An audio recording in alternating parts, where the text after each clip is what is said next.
the Kaya Hall. Hi, everyone. The artwork I'll be talking about today is called Les Enfants by Amalia Maki, who is an African-American artist, author, and professor born in Atlanta, Georgia in 1949. But she created this artwork in 1999 when she was 50 years old. Ever since she was a child, she's been interested in creating art of all forms. And this actually began when she became infatuated by the fans that she would see in her church as a child, and she decided to incorporate them in her art. She was intrigued by how each person held their fan a different way and how they waved the fan a different way when they were hot or even when they were moved by the service. And so she also uses photographs, sequins, beads, and buttons in her work. And with her photographs, she hopes to depict Black life in America. She also includes pictures of Indigenous groups who have also faced oppression in this country. So at the beginning of this program, we watched an HBO documentary called Black Art in the Absence of Light, where we learned that Black stories often aren't told in the art that we see in museums across the country. But Amaki wanted to change that and decided to incorporate these pictures to show the Black stories that are often forgotten. So when you look at this artwork, you might see that there are a lot of elements, and at first your eye might just move around a lot and try to pick at different pieces. But personally for me, the first place my eye went was the three children in each of the panels.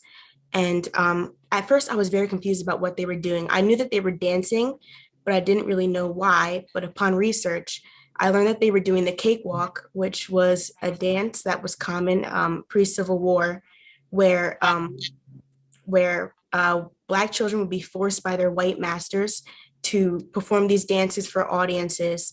And actually, the white masters didn't know that the children were making fun of them while they were dancing by wearing very fancy clothing and doing very fancy dances that they would see the white people do. And so post-Civil War, actually, this dance became like a worldwide phenomenon. And it was performed in different countries and actually was used in minstrel shows to make fun of Black people later on. And going back to the name of the work, Les Enfants, which is French, this actually she actually chose to name this piece of that because these postcards that she uses are from France, a country that participated in colonialism and colonization at the time that this dance became popular worldwide. So looking back at this work, you can see in each panel that she includes sequins and beads in the top corners and around the children. And she uses these repeatedly along with hands repeatedly. And at first this may seem not important and may not seem like a big element of the work, but once you look at it closely, you can see that the hands are often connected to the sequins, which act as puppet strings controlling the children. And the hands are what holds onto these puppet strings, moving them in different ways. And also in the second panel, you can see that the boy is holding onto a string that is connected to a hand that seems to be controlling his movements of his arms. And so as well as this repetition, she also uses color to convey her message. And in your daily life, you might see colors and think of them as being something that represents maybe happiness with green or anger with red. And she knew this and chose to use this in her work.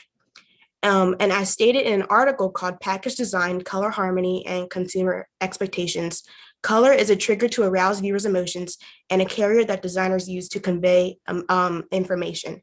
And Amaki uses this by showing a contrast between dull colors in the background of the postcard where the children are, and the bright yellows that she uses in the last panel, and the subtle colors of pink and blue in the first panel among the silver sequins.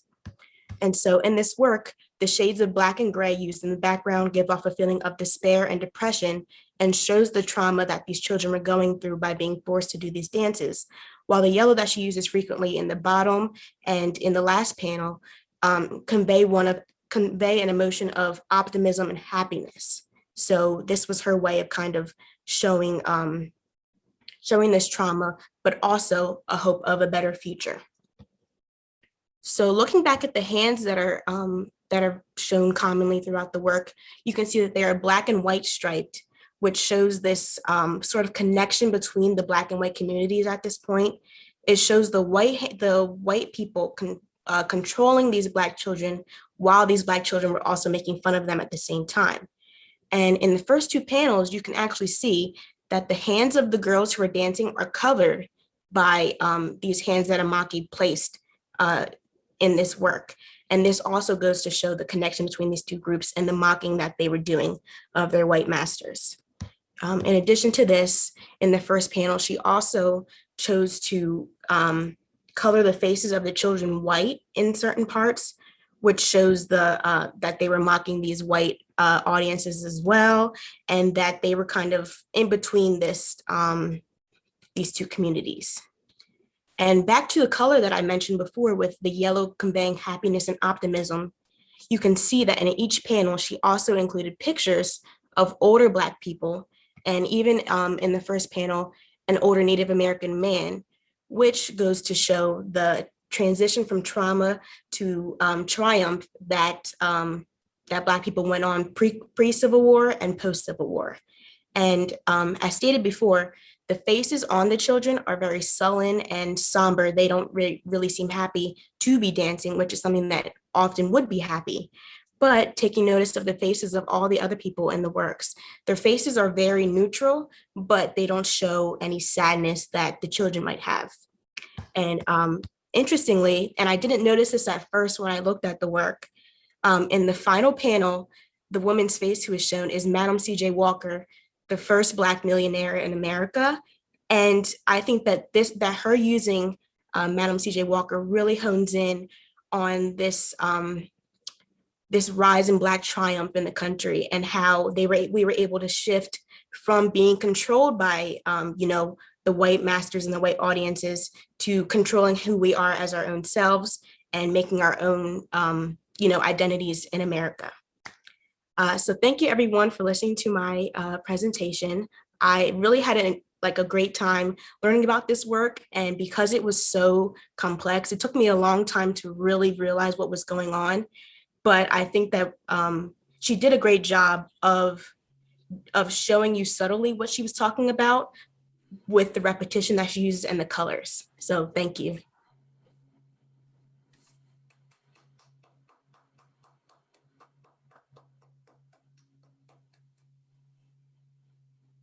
Thank you, Kaya.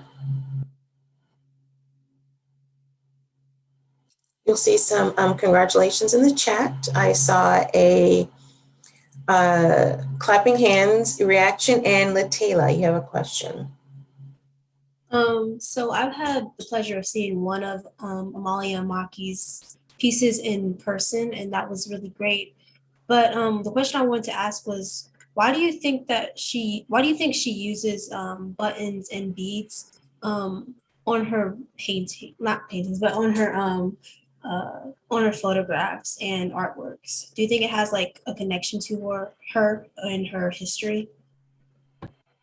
I think that she enjoys the textures that these sequins and beads provide, because otherwise, like, the postcards are very flat, the cutouts that she uses are flat, but I think that she enjoys that these sequins are allowed to give texture and just a different feeling to the work. And I think in addition to the fans, she felt that the fans added texture, and because she began using like common household items or common items that you would find, I think that she just continued with that and felt that they would be not only a good way to change the texture of the work, but also bring color into the work as well.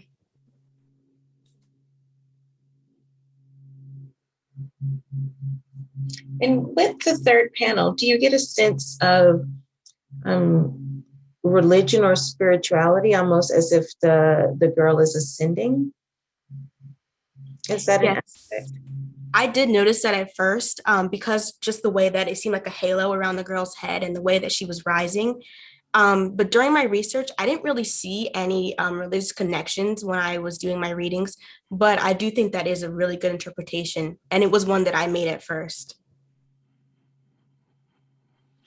Kaya, this is a very complex piece. I'm sorry that you haven't been able to see it in person. I hope someday you will. It's also quite large. You probably saw the dimensions. The 3 panels are pretty big. And so it's powerful when you're in its presence because it's a little bit bigger than you, and all of the collage elements are they really come forth. You see all that dimension. But this is a hard piece to unpack, as you've discovered, and there is an enormous amount going on. I have heard many students in this program and in our Mellon College Summer Academy program speak about this work of art because it's a favorite. And I want to compliment you because I think you've done the most impressive unpacking of it that I have heard in recent memory. I really blown away by your thoughtfulness, by your insightfulness, by your research. I really want to commend you because it's a tough one, and you really nailed it today. Thank you so much. Yeah, it was really hard to unpack. When I first saw it, I was like, oh my goodness, how am I going to do this? But thank you so much. You did do an outstanding job, and what is coming through is that it was hard to unpack, but you made it easy for us with the way that you took it through us so that we understood it at the end. Great job. Thank you. Are there any questions or comments?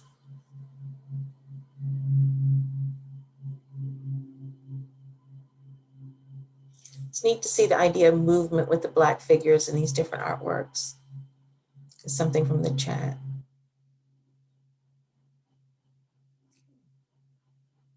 So my question